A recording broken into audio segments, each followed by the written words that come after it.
Palagi talagang tinatanong sa atin to kung gaano ba daw kahaba yung gagamiting tablecloth sa mga table skirting. Depende kasi yun sa haba ng table mga idol. Kagaya ng ginagamit natin na table dito, palaging 2 meters to. Ang ginagamit ko kapag ganitong scallop design lang mga lods at tapos lalagyan ko lang siya ng flower pole design sa pinakaibabaw.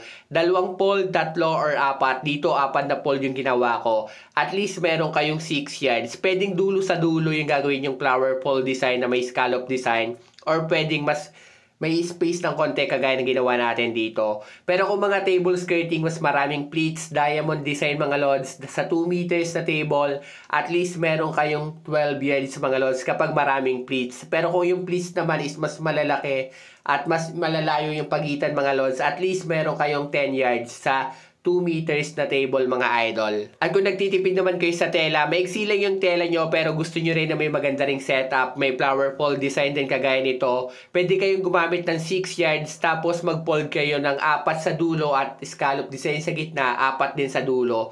Tapos bubukahin nyo na lang siya ng kagaya nito na crumple design. Para mas gumanda pa mga idol, lagyan nyo na lang siya ng artificial leaves sa pinakaibabaw. At syempre, dapat yung pinaka-cloth nyo, yung base sa pinakailalim, dapat may pleats para hindi sobrang plain at maganda pa rin tingnan. At ito na yung magiging resulta ng design natin mga idol.